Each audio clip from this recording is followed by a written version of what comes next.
सत श्री अकाल। TB84 देख रहे सारे दर्शकों का स्वागत है। मैं हरप्रीत कौर ते बुलेटिन की शुरुआत करते हैं हैडलाइनस दे नाल। बहबल गोलीकांड की चौथी बरसी मौके सिख संगत विच रोस की लहर। अज दे दिन नूं लानत दिवस वजों कीता याद। बरगाड़ी मोर्चा के लीडरां ने कैप्टन सरकार ते लगाए इल्जाम। कहा कैप्टन सरकार दोषियों नूं बचाउण लई लगा रही है पूरा जोर। प्रकाश पुरब संबंधी सांझे समागमां लई हर कोशिश हुई नाकाम। कैबिनेट मंत्री चरणजीत सिंह चन्नी ते जथेदार ज्ञानी हरप्रीत सिंह विचकार नहीं हो सकी मुलाकात। चन्नी ने हरप्रीत सिंह नूं मुलाकात ना करन लई दस्सिया जिम्मेवार, जबकि जथेदार हरप्रीत सिंह ने कहा कोई सुनेहा नहीं मिलिया।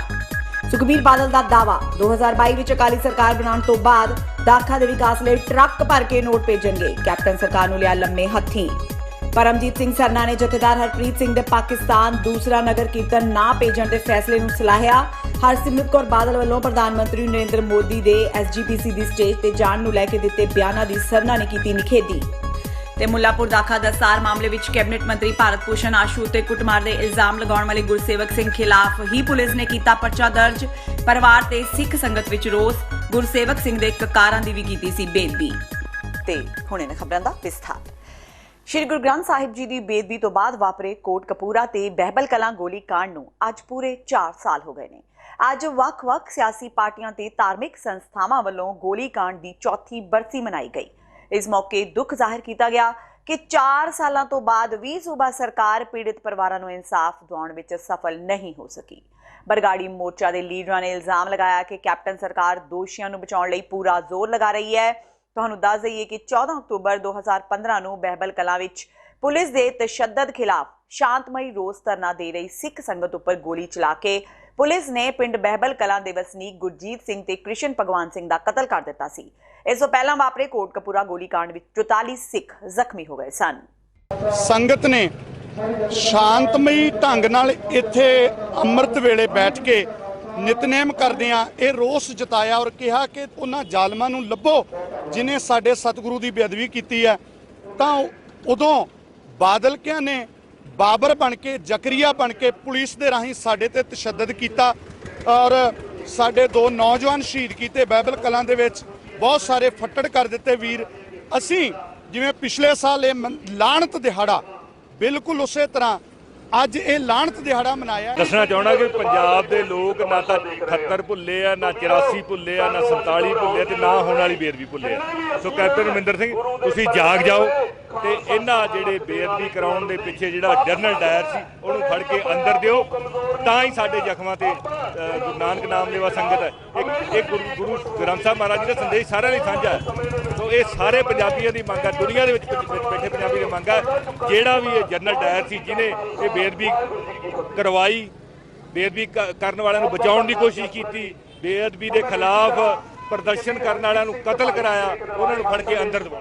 पुलिस गोलीकांड विच मारे गए कृष्ण भगवान के बेटे सुखराज सिंह ते गुरजीत सिंह के पिता साधु सिंह ने कहा कि उन्होंने अजे तक इंसाफ नहीं मिलिया। उन्होंने कहा कि समूह मुलजमां दे जेल जाण पिछों ही उन्होंने परिवार ते लोकां नूं इंसाफ मिलेगा। बहबल कांड ते बेदबी कांड की पड़ताल कर रही पंजाब पुलिस ते CBI विच भी कोई तालमेल नहीं। भाई बलजीत सिंह दादूवाल ने कहा कि श्री गुरु ग्रंथ साहिब जी के सरूप नूं चोरी करन, उसदे अंग बरगाड़ी दीआं गलियां विच खिलारन ते बरगाड़ी विच इतराज़योग पोस्टर लाउण दे कसूरवार दी अजे तक शनाखत नहीं हो सकी।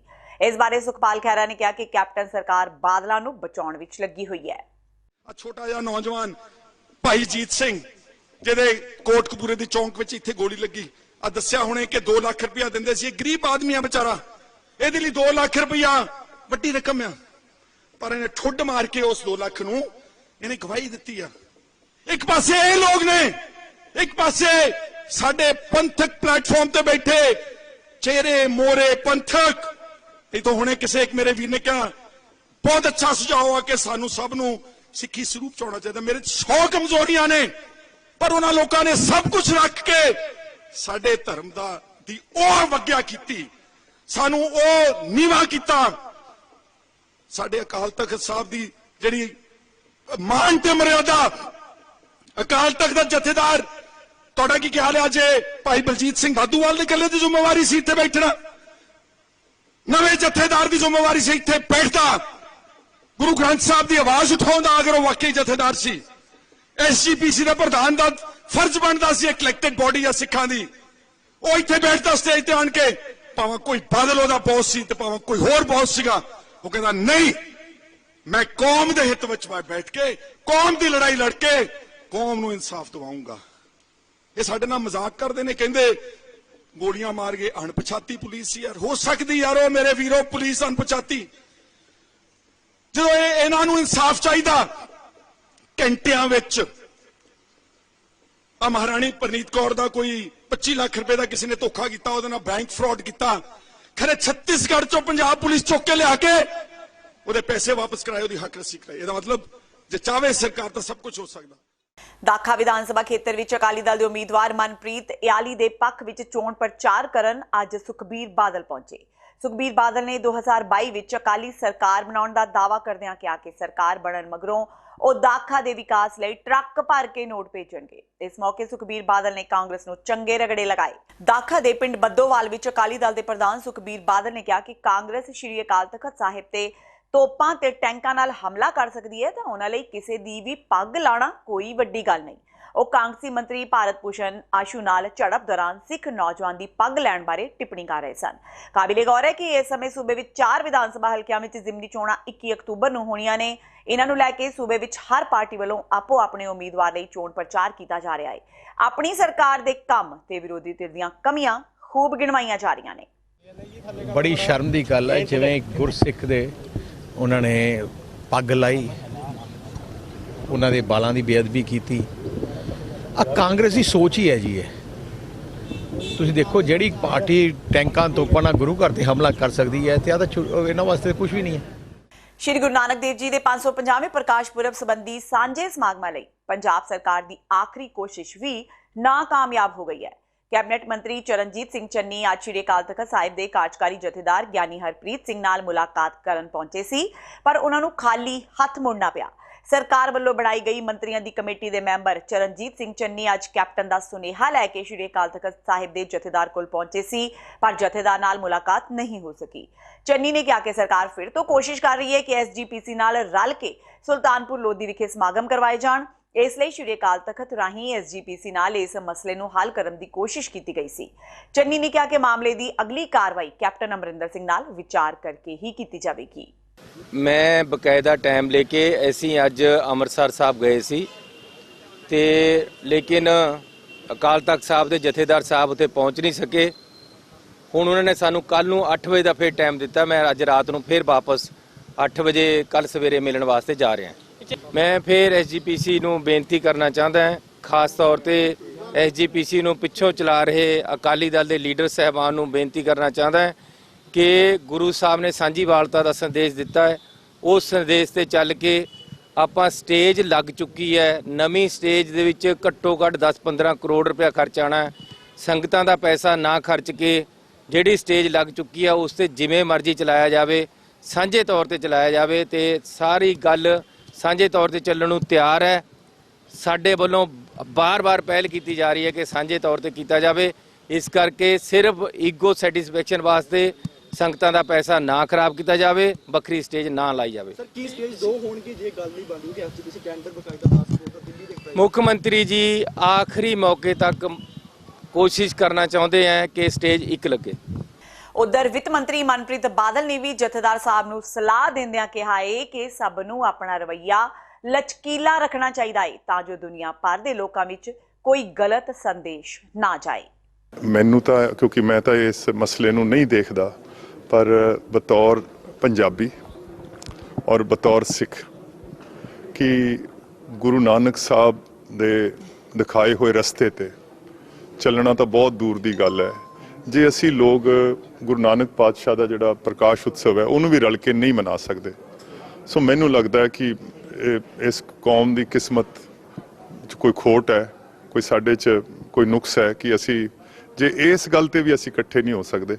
ਬਹਰਹਾਲ ਐਸਜੀਪੀਸੀ ਨੂੰ ਥੋੜੀ ਜਿਹੀ ਲਚਕ ਦਿਖਾਉਣੀ ਚਾਹੀਦੀ ਹੈ, ਪਰ ਹੁਣ ਐਸਜੀਪੀਸੀ ਸ਼੍ਰੋਮਣੀ ਅਕਾਲੀ ਦਲ ਦੇ ਹੱਥ 'ਚ ਛੜੀ ਹੈ, ਜੇਬ ਦੀ ਘੜੀ ਹੈ। ਸੋ ਜੇ ਕੋਈ ਇਤਫਾਕ ਬੈਠਦਾ ਹੈ ਤਾਂ ਬਿਹਤਰ ਹੈ, ਨਹੀਂ ਤਾਂ ਦੁਨੀਆ 'ਚ ਸਾਡੀ ਲੋਕ ਹਾਸੀ ਉਡਾਉਣਗੇ। ਜਥੇਦਾਰ ਗਿਆਨੀ ਹਰਪ੍ਰੀਤ ਸਿੰਘ ਨੇ ਕਿਹਾ ਕਿ ਸ਼੍ਰੀ ਗੁਰੂ ਨਾਨਕ ਦੇਵ ਜੀ ਦੇ 550ਵੇਂ ਪ੍ਰਕਾਸ਼ ਪੁਰਬ ਸੰਬੰਧੀ ਸਾਂਝੇ ਸਮਾਗਮਾਂ ਲਈ ਸਰਕਾਰ ਦਾ ਕੋਈ ਵੀ ਮੰਤਰੀ ਉਹਨਾਂ ਨੂੰ ਮਿਲਣ ਨਹੀਂ ਆਇਆ। ਗਿਆਨੀ ਹਰਪ੍ਰੀਤ ਸਿੰਘ ਨੇ ਦਾਅਵਾ ਕੀਤਾ ਕਿ ਉਹਨਾਂ ਨਾਲ ਕਿਸੇ ਨੇ ਵੀ ਸੰਪਰਕ ਨਹੀਂ ਕੀਤਾ। ਉਹਨਾਂ ਕਿਹਾ ਕਿ ਕੱਲ ਤੱਕ ਉਹ ਸ਼੍ਰੀ ਅਕਾਲ ਤਖਤ ਸਾਹਿਬ ਤੇ ਨੇ, ਜਦੋਂ ਮਰਜ਼ੀ ਸੰਪਰਕ ਕਰ ਲਿਆ ਜਾਵੇ। ਉਹ ਗੱਲ ਕਰਨ ਲਈ ਤਿਆਰ ਨੇ। ਨਹੀਂ, ਮੈਂ ਤਾਂ ਮੇਰੇ ਨਾਲ ਤਾਂ ਕੋਈ ਗੱਲਬਾਤ ਹੋਈ ਨਹੀਂ ਇੱਥੇ ਆਉਣ ਦੀ। ਮੈਂ ਤਾਂ ਸਗੋਂ ਸ਼ਾਮ ਨੂੰ ਆਉਣਾ ਸੀਗਾ ਤੇ ਸਿੰਘ ਸਾਹਿਬ ਦਾ ਫੋਨ ਚਲਾ ਗਿਆ ਕਿ ਨਗਰ ਕੀਰਤਨ ਦੀ ਆਰੰਭਤਾ ਤੇ ਤੁਸੀਂ ਆਓ, ਤੇ ਮੈਂ ਤਾਂ ਉਹਦੇ ਕਰਕੇ ਫਿਰ ਨਗਰ ਕੀਰਤਨ ਦੀ ਆਰੰਭਤਾ ਵਾਸਤੇ ਆਇਆ। ਮੇਰੇ ਨਾਲ ਕੋਈ ਉਹਨਾਂ ਦਾ ਸਮਾਂ ਆਪ ਜਾਂ ਕੋਈ ਇਸ ਤਰ੍ਹਾਂ ਦੀ ਗੱਲ ਨਹੀਂ ਹੋਈ, ਪਰ ਉਹ ਮੈਂ ਕੱਲ ਤੱਕ ਇੱਥੇ ਹੀ ਆ। ਕੱਲ ਮਿਲਣਾ ਚਾਹੁੰਦੇ ਆ, ਵੈਲ ਡਨ, ਮਿਲਾਂਗੇ। ਇਦਾਂ ਦੀ ਕੋਈ ਗੱਲ ਸਮਾਂ ਲਿਆ ਸੀ 9 ਵਜੇ ਦਾ। ਨਹੀਂ, ਮੈਂ ਮੇਰੇ ਤੋਂ ਕੋਈ ਸਮਾਂ ਨਹੀਂ ਲਿਆ ਕੋਈ। ਮੇਰੇ ਤੋਂ ਕੋਈ ਕਿ ਅੱਜ ਅਸੀਂ ਗੱਲ ਕਰਨ ਆਣਾ ਸੀ, ਰੰਧਾਵਾ ਸਾਹਿਬ ਵੀ ਨਾਲ ਸੀ, ਪਰ ਗਰੰਗ ਲਾਉਣ ਗਏ, ਚੰਡੀਗੜ੍ਹ ਵਾਪਸ ਚਲੇ ਗਏ। ਮੇਰੇ ਤੋਂ ਕੋਈ ਸਮਾਂ ਨਹੀਂ ਲਿਆ, ਨਾ ਮੈਨੂੰ ਉਹਨਾਂ ਦੇ ਇੱਥੇ ਆਉਣ ਦਾ ਪਤਾ, ਮਿਲਣ ਦਾ ਪਤਾ, ਨਾ ਮੈਨੂੰ ਕੋਈ ਗੱਲਬਾਤ ਹੈ। ਹਾਂ, ਕੱਲ 12 ਵਜੇ ਤੱਕ ਮੈਂ ਇੱਥੇ ਹੀ ਹਾਂ, ਜਦੋਂ ਮਰਜ਼ੀ ਮਿਲ ਸਕਦੇ ਆ, ਕੋਈ ਇਦਾਂ ਦੀ ਗੱਲ। ਐਸਜੀਪੀਸੀ ਤੇ ਕਾਂਗਰਸ ਦੀਆਂ ਸਟੇਜਾਂ ਵੱਖੋ ਵੱਖਰੀਆਂ ਲੱਗਣ ਦੀ ਗੱਲ ਤੋਂ ਬਾਅਦ ਹੁਣ ਦੋਹਾਂ ਵਿਚਾਲੇ ਇਲਜ਼ਾਮਾਂ ਦਾ ਦੌਰ ਸ਼ੁਰੂ ਹੋ ਗਿਆ ਹੈ। ਅੱਜ ਸੁਲਤਾਨਪੁਰ ਲੋਧੀ ਵਿੱਚ ਕਾਂਗਰਸ ਦੇ 2 ਵਿਧਾਇਕਾਂ ਨੇ ਪ੍ਰੈਸ ਕਾਨਫਰੰਸ ਕਰਕੇ ਐਸਜੀਪੀਸੀ ਤੇ ਇਲਜ਼ਾਮ ਲਗਾਇਆ ਕਿ ਉਹਨਾਂ ਬਹੁਤ ਮਹਿੰਗਾ ਠੇਕਾ ਅਜਿਹੀ ਕੰਪਨੀ ਨੂੰ ਦੇ ਦਿੱਤਾ ਹੈ ਜਿਸ ਦਾ ਅਜਿਹੇ ਕੰਮਾਂ ਵਿੱਚ ਕੋਈ ਤਜਰਬਾ ਹੀ ਨਹੀਂ। ਪੱਟੀ ਤੋਂ ਐਮਐਲਏ ਹਰਮਿੰਦਰ ਗਿੱਲ ਨੇ ਕਿਹਾ ਕਿ ਇਹ ਗੁਰੂ ਦੀ ਗੋਲਕ ਦੀ ਲੁੱਟ ਹੈ। ਇਹ ਗੁਰੂ ਨਾਨਕ ਦੇਵ ਜੀ ਦੇ ਨਾਮ ਤੇ ਚੜਨ ਵਾਲੇ ਚੜਾਵੇ ਤੋਂ ਵੀ ਵੱਧ ਪੈਸਾ ਲੁੱਟ ਕੇ ਲਿਜਾਣਾ ਚਾਹੁੰਦੇ ਨੇ। ਕਾਂਗਰਸੀ ਵਿਧਾਇਕ ਨਵਤੇਜ ਚੀਮਾ ਨੇ ਵੀ ਅਕਾਲੀ ਦਲ ਤੇ ਕਈ ਨਿਸ਼ਾਨੇ ਲਗਾਏ। ਚੀਮਾ ਨੇ ਕਿਹਾ ਕਿ ਅਸੀਂ ਹੁਣ ਤੱਕ 550 ਸਾਲਾ ਦਿਹਾੜੇ ਨੂੰ ਲੈ ਕੇ ਜਿਹੜੇ ਵੀ ਪ੍ਰੋਗਰਾਮ ਕਰਵਾਏ ਨੇ, ਉੱਥੇ ਸਾਡੇ ਵੱਲੋਂ ਕੋਈ ਵੀ ਲੀਡਰ ਸਟੇਜ ਨਹੀਂ ਸੰਭਾਲਦਾ। ਇਹ ਪ੍ਰੋਗਰਾਮ ਸਾਂਝਾ ਹੋ ਸਕਦਾ ਸੀ, ਪਰ ਅਕਾਲੀ ਦਲ ਨੇ ਅਜਿਹਾ ਹੋਣ ਨਹੀਂ ਦਿੱਤਾ। ਜਿੰਨੇ ਛੋਟੇ ਪੰਡਾਲ ਵਿੱਚ ਇਹ ਪ੍ਰੋਗਰਾਮ ਕਰਵਾਇਆ ਜਾ ਰਿਹਾ ਹੈ, ਉਸ ਦਾ ਠੇਕਾ ਕਰੋੜਾਂ ਵਿੱਚ ਦੇਣਾ ਗਲਤ ਹੈ। ਬਿਲਕੁਲ, ਸਾਡੇ ਮਾਨਯੋਗ ਮੁੱਖ ਮੰਤਰੀ ਸਾਹਿਬ ਨੇ ਸਦਾ ਹੀ ਇਹ ਕਿਹਾ ਆ ਵੀ ਇਹ ਪ੍ਰੋਗਰਾਮ ਸਾਂਝਾ ਹੋਵੇ, ਔਰ ਇਹਦੇ ਤੇ ਇਕੱਲਾ ਅਕਾਲੀ ਦਲ ਨਹੀਂ, ਸਾਰੀਆਂ ਪਾਰਟੀਆਂ ਜਿਹੜੀਆਂ ਉਹ ਸਟੇਜ ਸਾਂਝੀ ਹੋਵੇ, ਔਰ ਇਹ ਪੋਲੀਟੀਕਲ ਤੇ ਕਿਸੇ ਨੇ ਗੱਲ ਕਰਨੀ ਨਹੀਂ। ਤੁਹਾਨੂੰ ਮੈਂ ਯਾਦ ਕਰਾਉਣਾ ਚਾਹੁੰਦਾ, 2018 ਦੇ ਵਿੱਚ ਜਦੋਂ ਸਾਡੇ ਆਪਾਂ ਮਨਾਇਆ, ਜਦੋਂ ਸ਼ੁਰੂਆਤ ਕੀਤੀ ਇਸ ਦਿਨ ਦੀ, ਮੰਡੀ ਦੇ ਵਿੱਚ ਸਟੇਜ ਲਾਈ ਸੀਗੀ, ਔਰ ਉੱਥੇ ਵੀ ਕੋਈ ਸਿਆਸੀ ਬੰਦਾ ਨਹੀਂ ਸਾਡਾ ਬੋਲਿਆ। ਸਰਕਾਰੀ ਇੱਕ DPRO ਅਫਸਰ ਜਿਹੜਾ ਉਹ ਸਟੇਜ ਸਾਂਭੀ ਸੀ, ਔਰ ਉਹਨਾਂ ਨੇ ਸਟੇਜ ਚਲਾਈ ਸੀ। ਇਹ ਨਹੀਂ ਵੀ ਕਿਸੇ ਸਾਡੇ ਪੋਲੀਟੀਕਲ ਬੰਦੇ ਨੇ ਜਾਂ ਕਿਸੇ ਨੇ ਬੋਲਿਆ ਹੋਵੇ। ਇਹ ਤੇ ਯਤਨ ਜਿਹੜੇ ਰੋਜ਼ ਹੀ ਹੁੰਦੇ ਆ, ਪਰ ਕੋਈ ਯਤਨ ਨਵਾਂ ਜਿਹੜਾ ਕੀਤਾ, ਹਾਂ, ਪੱਖੀ ਹੁੰਗਾਰਾ ਨਹੀਂ ਮਿਲਦਾ। ਅੱਜ ਮਾਨਯੋਗ ਮੁੱਖ ਮੰਤਰੀ ਸਾਹਿਬ ਨੇ ਜਿਹੜਾ ਕੋਸ਼ਿਸ਼ ਕੀਤੀ ਹੈ ਵੀ ਜਥੇਦਾਰ ਸਾਹਿਬ, ਗੱਲ ਹੋਈ ਵੀ ਜਥੇਦਾਰ ਸਾਹਿਬ ਜੀ ਨੂੰ ਇਸ ਗੱਲ ਤੇ ਕੋਈ ਨਾ ਕੋਈ ਸਟੈਂਡ ਲੈਣਾ ਚਾਹੀਦਾ, ਔਰ ਇਹ ਚੀਜ਼ ਨੂੰ ਰੋਕਣਾ ਚਾਹੀਦਾ ਵੀ ਜਿੰਨਾ ਵੀ ਫੰਕਸ਼ਨ ਹੋਏ ਆ ਗੁਰਦੁਆਰਾ ਸਾਹਿਬ ਦੀ ਬਾਉਂਡਰੀ ਦੇ ਅੰਦਰ, ਦੀਵਾਨ ਹਾਲ ਆ ਚਾਹੇ ਜੋ ਵੀ ਆ, ਉੱਥੇ ਜਿਹੜੇ ਫੰਕਸ਼ਨ ਕਰਨਗੇ CM ਸਾਹਿਬ 2 ਘੰਟੇ ਜਿੰਨਾ ਚਿਰ ਕਹਿਣਗੇ ਉਹ ਫੰਕਸ਼ਨ, ਵੈਸੇ ਵੀ ਜਿਹੜਾ ਅੰਦਰ ਜਾਣਾ ਦਰਸ਼ਨ ਕਰਨ, ਔਰ ਇਹਨਾਂ ਦੇ SGPC ਦੇ ਫੰਕਸ਼ਨਾਂ ਤੇ ਵੀ ਪੂਰਾ ਟਾਈਮ ਦੇਣਗੇ। ਹੁਣ ਜੇ ਬਾਹਰ ਆਪਣਾ ਵੱਖਰਾ ਸਿਆਸੀ ਸਟੇਜ ਲਾਉਣੀ ਇਹਨਾਂ ਨੇ, ਫਿਰ ਉੱਥੇ ਤੇ ਮੁੱਖ ਮੰਤਰੀ ਸਾਹਿਬ ਨੇ ਵਿਚਾਰ ਕਿਸੇ ਚਿੱਠੀ ਰਾਹੀਂ ਪਤਾ ਲੱਗ ਰਿਹਾ ਕਿ ਸ਼ਾਇਦ ਲਿਖ ਰਹੇ ਨੇ ਜਾਂ ਲਿਖੀ। ਹਾਂ, ਇਹ ਪਤਾ ਲੱਗਾ ਵੀ ਕੋਈ ਵੈਸੇ ਵੀ CM ਸਾਹਿਬ ਹਮੇਸ਼ਾ ਲਿਖਦੇ ਰਹਿੰਦੇ ਆ ਉਹਨਾਂ ਨੂੰ, ਔਰ ਵੈਸੇ ਗੱਲ ਵੀ ਕਰਦੇ ਰਹਿੰਦੇ ਆ, ਔਰ CM ਸਾਹਿਬ ਵੀ ਇਸ ਗੱਲ ਲਈ ਬੜੇ ਉਹ ਹੈਗੇ ਆ ਵੀ ਪ੍ਰੋਗਰਾਮ ਇਕੱਠਾ ਹੋਵੇ ਔਰ ਸੰਦੇਸ਼ ਚੰਗਾ ਜਾਵੇ। ਤੇ ਹੁਣ ਵੇਲਾ ਹੋ ਗਿਆ ਬ੍ਰੇਕ ਦਾ। ਬਾਕੀ ਦੀਆਂ ਖਬਰਾਂ ਇਸ ਬ੍ਰੇਕ ਤੋਂ ਬਾਅਦ।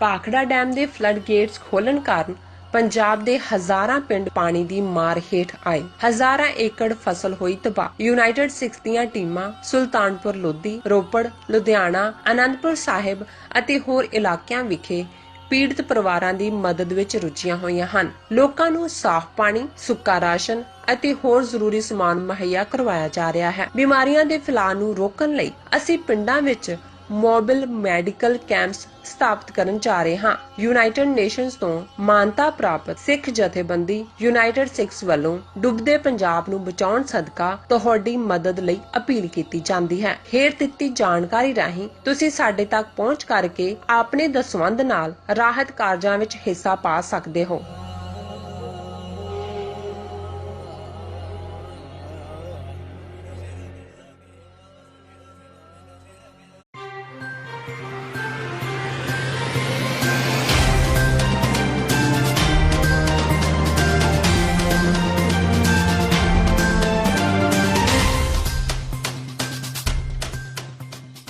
ਬ੍ਰੇਕ ਤੋਂ ਬਾਅਦ ਟੀਵੀ 84 ਦੇ ਖਬਰਾਂ ਦੇ ਬੁਲੇਟਿਨ ਵਿੱਚ ਸਵਾਗਤ ਹੈ। ਵਾਧਿਆ ਅਗਲੀ ਖਬਰ ਵੱਲ।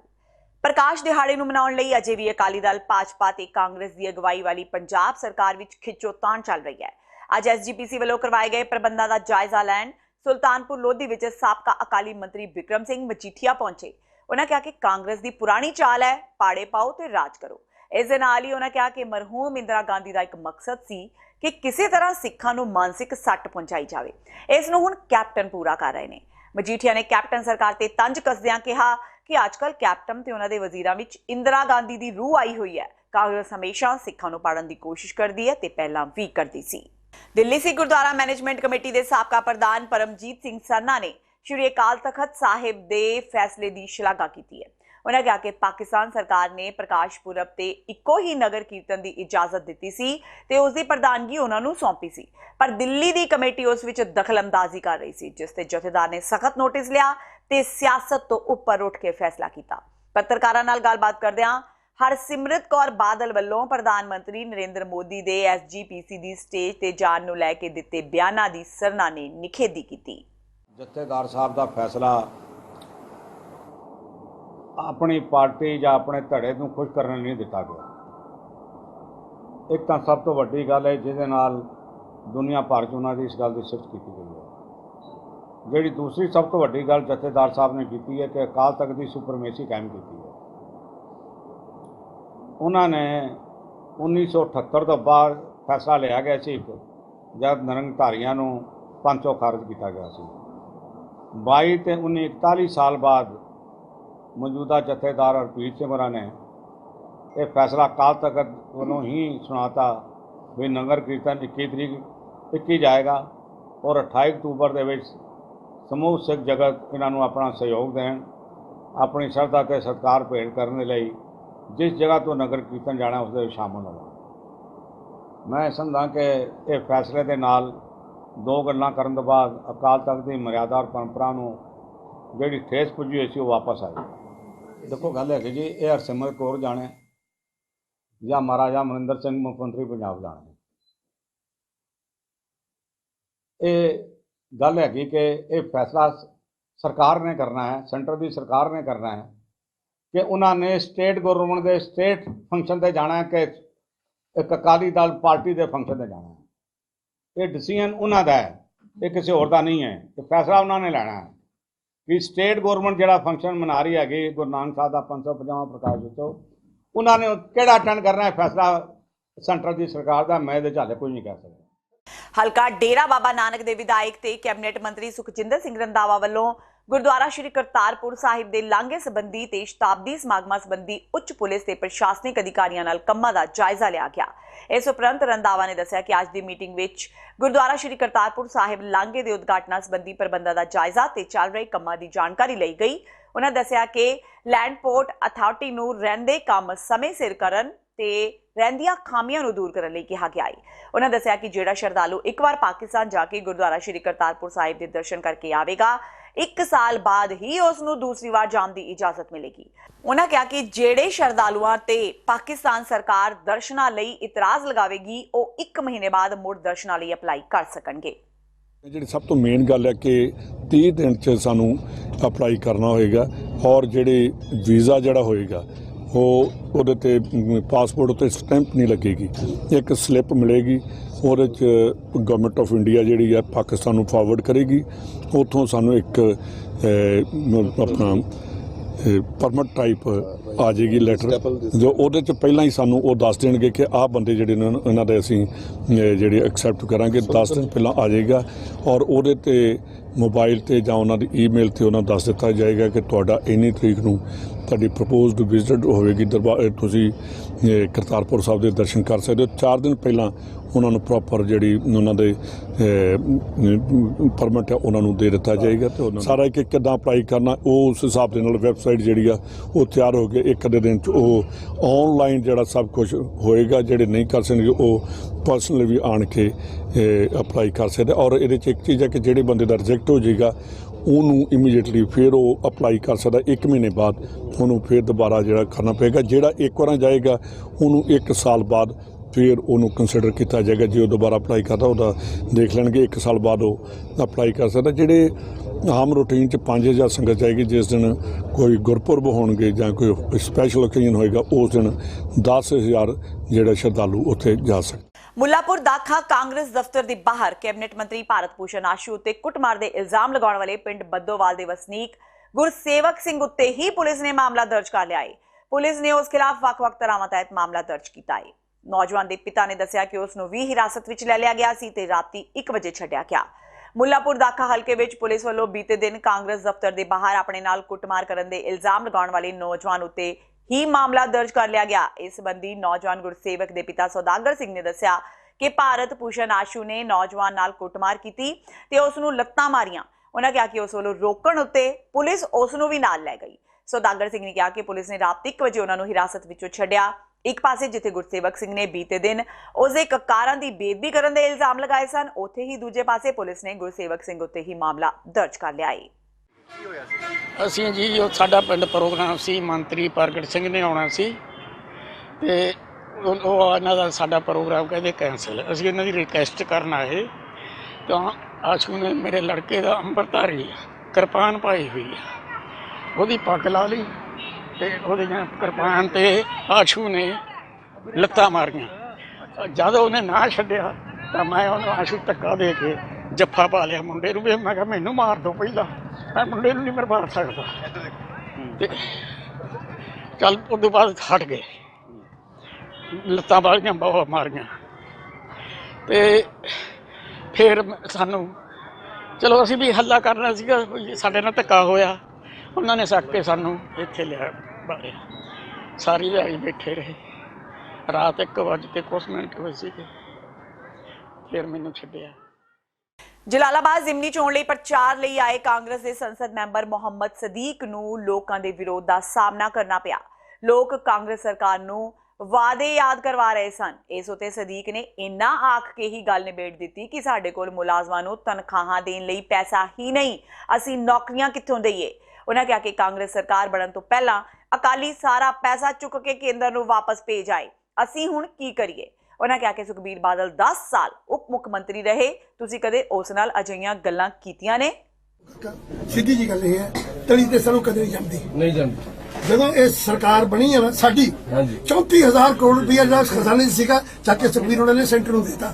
ਸੰਸਦ ਤਨਖਾਹ ਦੇਣ ਵਾਸਤੇ ਪੈਸੇ ਨਹੀਂ ਹੈਗੇ, ਨੌਕਰੀ ਕਿੱਥੋਂ ਦੇ ਸਕਦੇ? ਇੱਕ ਮਿੰਟ ਮੇਰੀ ਗੱਲ ਸੁਣ ਲੈ। ਨਹੀਂ ਜੀ ਵਾਅਦਾ ਕੀਤਾ ਜੀ, ਵਾਅਦਾ ਕੀਤਾ ਜੀ, ਵਾਅਦਾ ਕੀਤਾ ਜੀ, ਵਾਅਦੇ ਤੇ ਨਿਤਰੋ ਨਾ ਮੇਰੇ, ਵਾਅਦੇ ਤੇ ਨਿਤਰੋ। ਗੱਲ ਇਹ ਹੈਗੀ ਹੈ ਜੀ, ਜਦੋਂ ਵਾਅਦੇ ਤੇ ਨਹੀਂ ਨਿਤਰੇ ਆਪਾਂ ਜੀ ਉਹ ਕੋਈ ਨਹੀਂ ਗੱਲ ਜੀ। ਵੋਟ ਤਾਂ ਕਿਸੇ ਨੂੰ ਵੀ ਨਹੀਂ ਅਸੀਂ ਕਰਦੇ, ਨਾ ਅਕਾਲੀ ਨੂੰ ਕਰਦੇ, ਨਾ ਕਾਂਗਰਸ ਨੂੰ ਕਰਦੇ, ਨਾ ਝਾੜੂ ਵਾਲੇ ਨੂੰ ਕਰਦੇ। ਵੀਡੀਓ ਕੈਮਰੇ ਲਾਈਵ ਰੱਖ ਲਈ। ਨਹੀਂ ਉਹ ਕੋਈ ਗੱਲ ਨਹੀਂ ਵੀਰ ਜੀ, ਉਹ ਕੋਈ ਨਹੀਂ। ਅਸੀਂ ਸਪੋਰਟ ਕਰਨਾ ਜੀ ਸਮਾਜ ਪਾਰਟੀ। ਹਾਂਜੀ ਜੋ ਸੁਨਸਾਹ ਦੀ ਗਵਾਹੀ ਦੇ ਹਾਂਜੀ ਪਾਰਟੀ ਸਪੋਰਟ ਕਰਦੇ ਹਾਂ ਜੀ। ਬਾਕੀ ਪਤਾ ਕੀ ਚੱਕਰ ਹੈ, ਤੁਸੀਂ ਕੱਲ 15 ਸਾਲ ਹੋ ਗਏ ਨਹੀਂ ਉਹ ਕੋਈ ਗੱਲ ਭਾਜੀ ਲਾਈਵ ਰੱਖਣਾ ਵੀਰ ਜੀ, ਉਹ ਤਾਂ ਗੱਲ ਹੀ ਹੈ ਨਹੀਂ। ਉਹਨਾਂ ਦਾ ਘਰ ਵਾਲਾ 3 ਦਿਨ ਜੀ, ਉਹਨਾਂ ਦੇ 9 ਦੇ ਵੀ ਘਰ ਵਾਲਾ ਹਾਂਜੀ 9 ਦੇ ਠੀਕ ਹੈ, ਉਹਨਾਂ ਦੀ ਧੀ ਦਾ ਘਰ ਵਾਲਾ ਮਰ ਗਿਆ ਜੀ, ਠੀਕ ਹੈ ਜੀ। ਉਹ ਇਸ ਟਾਈਮ ਬੈਠਾ ਵੀ ਇਸ ਟਾਈਮ ਉਹਨਾਂ ਦੇ ਨਾ ਹੀ ਪੈਨਸ਼ਨ ਲੱਗੀ ਨਾ ਹਾਂਜੀ ਤੁਹਾਡਾ ਡਿਪਟੀ ਮੁੱਖ ਮੰਤਰੀ 10 ਸਾਲ ਰਿਹਾ, ਤੁਸੀਂ ਕਹਿੰਦੇ ਇਹ ਗੱਲਾਂ ਉਹਨਾਂ ਕੀਤੀਆਂ ਨੇ? ਉਹ ਤਾਂ ਹੁਣ ਤਾਂ ਹੀ ਦੀ ਪਾਰਟੀ ਜਵਾਨ ਕੀਤੀ ਹੈ ਜੀ। ਤੁਸੀਂ ਵੋਟ ਪਾ ਕੇ ਆਪਣਾ ਨੁਮਾਇੰਦਾ ਭੇਜੋ, ਦੇਖੋ ਕੰਮ ਹੋਊਗਾ। ਭਾਵੇਂ ਸਰਕਾਰ ਵੱਲੋਂ ਕਿਸਾਨਾਂ ਨੂੰ ਪਰਾਲੀ ਨਾ ਸਾੜਨ ਦੀ ਅਪੀਲ ਕੀਤੀ ਜਾ ਰਹੀ ਹੈ, ਪਰ ਭਵਾਨੀਗੜ੍ਹ ਦੇ ਪਿੰਡ ਕਰਾਚੋ ਦੇ ਕਿਸਾਨ ਪਰਾਲੀ ਸਾੜਨ ਤੇ ਬਾਜ਼ਿਦ ਨੇ। ਇਸ ਨੂੰ ਲੈ ਕੇ ਬਾਕਾਇਦਾ ਕਿਸਾਨ ਜਥੇਬੰਦੀਆਂ ਨੇ ਇੱਕ ਮਤਾ ਵੀ ਪਾਸ ਕਰ ਦਿੱਤਾ ਹੈ। ਇੱਥੇ ਹੀ ਬਸ ਨਹੀਂ, ਕਿਸਾਨਾਂ ਨੇ ਸਰਕਾਰੀ ਅਫਸਰਾਂ ਨੂੰ ਵੀ ਚੇਤਾਵਨੀ ਜਾਰੀ ਕਰ ਦਿੱਤੀ ਹੈ। ਭਵਾਨੀਗੜ੍ਹ ਦੇ ਪਿੰਡ ਕਰਾਚੋ ਵਿੱਚ ਭਾਰਤੀ ਕਿਸਾਨ ਯੂਨੀਅਨ ਉਗਰਾਹਾਂ ਦੀ ਅਗਵਾਈ ਵਿੱਚ ਕਿਸਾਨਾਂ ਦੀ ਬੈਠਕ ਹੋਈ। ਇਸ ਬੈਠਕ ਵਿੱਚ ਕਿਸਾਨਾਂ ਨੇ ਵੱਡਾ ਫੈਸਲਾ ਲੈਂਦਿਆਂ ਇੱਕ ਪ੍ਰਸਤਾਵ ਪਾਸ ਕੀਤਾ ਕਿ ਉਹ ਹਰ ਹਾਲ ਵਿੱਚ ਝੋਨੇ ਦੀ ਪਰਾਲੀ ਨੂੰ ਅੱਗ ਦੇ ਹਵਾਲੇ ਕਰਨਗੇ, ਚਾਹੇ ਉਹਨਾਂ ਖਿਲਾਫ ਕੋਈ ਵੀ ਕਾਰਵਾਈ ਕੀਤੀ ਜਾਵੇ। ਇਸ ਦੌਰਾਨ ਕਿਸਾਨਾਂ ਨੇ ਪ੍ਰਸ਼ਾਸਨ ਤੇ ਸਰਕਾਰ ਖਿਲਾਫ ਜੰਮ ਕੇ ਨਾਅਰੇਬਾਜ਼ੀ ਕੀਤੀ ਤੇ ਪਰਾਲੀ ਦੇ ਪੱਕੇ ਹੱਲ ਦੀ ਮੰਗ ਕੀਤੀ। ਉੱਥੇ ਹੀ ਕਿਸਾਨ ਪ੍ਰਸ਼ਾਸਨ ਨਾਲ ਆਰ-ਪਾਰ ਦੀ ਲੜਾਈ ਲੜਨ ਲਈ ਤਿਆਰ ਨੇ। ਕਿਸਾਨਾਂ ਨੇ ਚੇਤਾਵਨੀ ਦਿੱਤੀ ਹੈ ਕਿ ਜੇਕਰ ਪਰਾਲੀ ਸਾੜਨ ਤੋਂ ਰੋਕਣ ਆਇਆ ਕੋਈ ਅਧਿਕਾਰੀ ਸਮਝਾਉਣ ਤੇ ਨਾ ਸਮਝਿਆ ਤਾਂ ਉਸ ਨੂੰ ਬੰਦਕ ਬਣਾ ਲਿਆ ਜਾਵੇਗਾ। ਪਰਾਲੀ ਨਾ ਸਾੜਨ ਨੂੰ ਲੈ ਕੇ ਵਿੱਤ ਮੰਤਰੀ ਮਨਪ੍ਰੀਤ ਬਾਦਲ ਨੇ ਕਿਸਾਨਾਂ ਨੂੰ ਇੱਕ ਵਾਰ ਫਿਰ ਤੋਂ ਅਪੀਲ ਕੀਤੀ ਹੈ। ਉਹਨਾਂ ਸ਼੍ਰੀ ਗੁਰੂ ਨਾਨਕ ਦੇਵ ਜੀ ਦੇ 550ਵੇਂ ਪ੍ਰਕਾਸ਼ ਪੁਰਬ ਦਾ ਹਵਾਲਾ ਦਿੰਦਿਆਂ ਕਿਹਾ ਕਿ ਇਹ ਮਹੀਨਾ ਸ਼੍ਰੀ ਗੁਰੂ ਨਾਨਕ ਦੇਵ ਜੀ ਦੇ ਸਮਾਗਮਾਂ ਨੂੰ ਸਮਰਪਿਤ ਹੈ ਤੇ ਕਿਸਾਨਾਂ ਨੂੰ ਵਾਤਾਵਰਣ ਨੂੰ ਦੂਸ਼ਿਤ ਨਹੀਂ ਕਰਨਾ ਚਾਹੀਦਾ। ਉਹਨਾਂ ਕਿਹਾ ਕਿ ਸਰਕਾਰ ਕਿਸਾਨਾਂ ਲਈ ਹੋਰ ਵਿਕਲਪ ਤਿਆਰ ਕਰ ਰਹੀ ਹੈ ਤਾਂ ਜੋ ਉਹਨਾਂ ਨੂੰ ਪਰਾਲੀ ਨਾ ਸਾੜਨੀ ਪਵੇ। ਜਿਹੜਾ ਮੌਜੂਦਾ ਸਾਲ ਹੈ ਗੁਰੂ ਨਾਨਕ ਪਾਤਸ਼ਾਹ ਦਾ 550ਵਾਂ ਪ੍ਰਕਾਸ਼ ਉਤਸਵ ਹੈ ਔਰ ਪੰਜਾਬ ਸਰਕਾਰ ਨੇ ਕੁਝ ਮਹੀਨੇ ਪਹਿਲਾਂ ਵੀ ਅੱਜ ਵੀ ਇਹ ਪੰਜਾਬ ਦੇ ਕਿਸਾਨਾਂ ਨੂੰ ਅਪੀਲ ਕੀਤੀ ਹੈ ਕਿ ਪਿਛਲੇ ਸਾਲ ਦਾ ਕੋਈ ਉਲਾਂਭਾ ਨਹੀਂ ਹੈ, ਅਗਲੇ ਸਾਲ ਦਾ ਕੋਈ ਉਲਾਂਭਾ ਨਹੀਂ ਹੈ, ਪਰ ਕਿਉਂਕਿ ਗੁਰੂ ਨਾਨਕ ਦੇਵ ਪਾਤਸ਼ਾਹ ਦਾ ਪ੍ਰਕਾਸ਼ ਉਤਸਵ ਹੈ ਔਰ ਦਿਨ ਬਿਲਕੁਲ ਭਿੜ ਗਏ ਹੈ। ਉਹੀ ਦਿਨ ਹੈ ਜਦੋਂ ਪਰਾਲੀ ਨੂੰ ਅੱਗ ਲੱਗਦੀ ਹੈ ਤੇ ਉਹੀ ਦਿਨ ਹੈ ਜਦੋਂ ਕਰੋੜਾਂ ਯਾਤਰੀਆਂ ਨੇ ਸਾਰੇ ਹਿੰਦੁਸਤਾਨ ਚੋਂ ਤੇ ਪ੍ਰਦੇਸ਼ਾਂ ਚੋਂ ਪੰਜਾਬ ਆਉਣਾ। ਸੋ ਪੰਜਾਬ ਸਰਕਾਰ ਨੇ ਇੱਕ ਤਾਂ ਕਿਸਾਨਾਂ ਨੂੰ ਅਪੀਲ ਕੀਤੀ ਕਿ ਇਸ ਸਾਲ ਜੇ ਘੱਟ ਵੀ ਖਾ ਲਈਏ ਪਰ ਪੰਜਾਬ ਤੇ ਜਿਹੜੇ ਯਾਤਰੀ ਆਉਣਗੇ ਉਹ ਪੰਜਾਬ ਬਾਰੇ ਕੋਈ ਐਸਾ ਇੰਪ੍ਰੈਸ਼ਨ ਨਾ ਲੈ ਕੇ ਜਾਣ ਜਾਂ ਅਸੀਂ ਜਿਹਨੂੰ ਮਹਿਮਾਨ ਨਵਾਜ਼ੀ ਸਾਡੀ ਕੋਈ ਕਮੀ ਨਹੀਂ ਆਉਣੀ ਚਾਹੀਦੀ। ਤੇ ਇਸ ਨੂੰ ਤੱਕ ਦੀਆਂ ਖਬਰਾਂ ਜਾਂਦੇ ਇੱਕ ਵਾਰ ਫੇਰ ਨਜ਼ਰ ਮਾਰਦੇ ਹਾਂ ਮੁੱਖ ਖਬਰਾਂ ਤੇ। ਬਹਿਬਲ ਗੋਲੀकांड ਦੀ ਚੌਥੀ ਬਰਸੀ ਮੌਕੇ ਸਿੱਖ ਸੰਗਤ ਵਿੱਚ ਰੋਸ ਦੀ ਲਹਿਰ। ਅੱਜ ਦੇ ਦਿਨ ਨੂੰ ਲਾਨਤ ਦਿਵਸ ਵਜੋਂ ਕੀਤਾ ਯਾਦ। ਬਰਗਾੜੀ ਮੋਰਚਾ ਦੇ ਲੀਡਰਾਂ ਨੇ ਕੈਪਟਨ ਸਰਕਾਰ ਤੇ ਲਗਾਏ ਇਲਜ਼ਾਮ। ਕਿਹਾ ਕੈਪਟਨ ਸਰਕਾਰ ਦੋਸ਼ੀਆਂ ਨੂੰ ਬਚਾਉਣ ਲਈ ਲਗਾ ਰਹੀ ਹੈ ਪੂਰਾ ਜ਼ੋਰ। ਪ੍ਰਕਾਸ਼ ਪੁਰਬ ਸੰਬੰਧੀ ਸਾਂਝੇ ਸਮਾਗਮਾਂ ਲਈ ਹਰ ਕੋਸ਼ਿਸ਼ ਹੋਈ ਨਾਕਾਮ। ਕੈਬਨਿਟ ਮੰਤਰੀ ਚਰਨਜੀਤ ਸਿੰਘ ਚੰਨੀ ਤੇ ਜਥੇਦਾਰ ਗਿਆਨੀ ਹਰਪ੍ਰੀਤ ਸਿੰਘ ਵਿਚਕਾਰ ਨਹੀਂ ਹੋ ਸਕੀ ਮੁਲਾਕਾਤ। ਚੰਨੀ ਨੇ ਹਰਪ੍ਰੀਤ ਸਿੰਘ ਨੂੰ ਮੁਲਾਕਾਤ ਨਾ ਕਰਨ ਲਈ ਦੱਸਿਆ ਜ਼ਿੰਮੇਵਾਰ, ਜਦਕਿ ਜਥੇਦਾਰ ਹਰਪ੍ਰੀਤ ਸਿੰਘ ਨੇ ਕਿਹਾ ਕੋਈ ਸੁਨੇਹਾ ਨਹੀਂ ਮਿਲਿਆ। ਸੁਖਬੀਰ ਬਾਦਲ ਦਾ ਦਾਅਵਾ 2022 ਵਿੱਚ ਅਕਾਲੀ ਸਰਕਾਰ ਬਣਾਉਣ ਤੋਂ ਬਾਅਦ ਦਾਖਾ ਦੇ ਵਿਕਾਸ ਲਈ ਟਰੱਕ ਭਰ ਕੇ ਨੋਟ ਭੇਜਣਗੇ। ਕੈਪਟਨ ਸਰਕਾਰ ਨੂੰ ਲਿਆ ਲੰਮੇ ਹੱਥੀਂ। ਪਰਮਜੀਤ ਸਿੰਘ ਸਰਨਾ ਨੇ ਜਥੇਦਾਰ ਹਰਪ੍ਰੀਤ ਸਿੰਘ ਦੇ ਪਾਕਿਸਤਾਨ ਦੂਸਰਾ ਨਗਰ ਕੀਰਤਨ ਨਾ ਭੇਜਣ ਦੇ ਫੈਸਲੇ ਨੂੰ ਸਲਾਹਿਆ। ਹਰਸਿਮਰਤ ਕੌਰ ਬਾਦਲ ਵੱਲੋਂ ਪ੍ਰਧਾਨ ਮੰਤਰੀ ਨਰਿੰਦਰ ਮੋਦੀ ਦੇ SGPC ਦੀ ਸਟੇਜ ਤੇ ਜਾਣ ਨੂੰ ਲੈ ਕੇ ਦਿੱਤੇ ਬਿਆਨਾਂ ਦੀ ਸਰਨਾ ਨੇ ਕੀਤੀ ਨਿਖੇਧੀ। ਤੇ ਮੁੱਲਾਪੁਰ ਦਾਖਾ ਦਸਤਾਰ ਮਾਮਲੇ ਵਿੱਚ ਕੈਬਨਿਟ ਮੰਤਰੀ ਭਾਰਤ ਭੂਸ਼ਣ ਆਸ਼ੂ ਤੇ ਕੁੱਟਮਾਰ ਦੇ ਇਲਜ਼ਾਮ ਲਗਾਉਣ ਵਾਲੇ ਗੁਰਸੇਵਕ ਸਿੰਘ ਖਿਲਾਫ ਹੀ ਪੁਲਿਸ ਨੇ ਕੀਤਾ ਪਰਚਾ ਦਰਜ। ਪਰਿਵਾਰ ਤੇ ਸਿੱਖ ਸੰਗਤ ਵਿੱਚ ਰੋਸ। ਗੁਰਸੇਵਕ ਸਿੰਘ ਦੇ ਕਕਾਰਾਂ ਦੀ ਵੀ ਕੀਤੀ ਸੀ ਬੇਦਬੀ। ਇਸ ਦੇ ਨਾਲ ਹੀ TV 84 ਦਾ ਖਬਰਾਂ ਦਾ ਬੁਲੇਟਿਨ ਖਤਮ ਹੁੰਦਾ ਹੈ। ਮੈਨੂੰ ਹਰਪ੍ਰੀਤ ਕੌਰ ਨੂੰ ਦਿਓ ਇਜਾਜ਼ਤ। ਸਤਿ ਸ਼੍ਰੀ ਅਕਾਲ।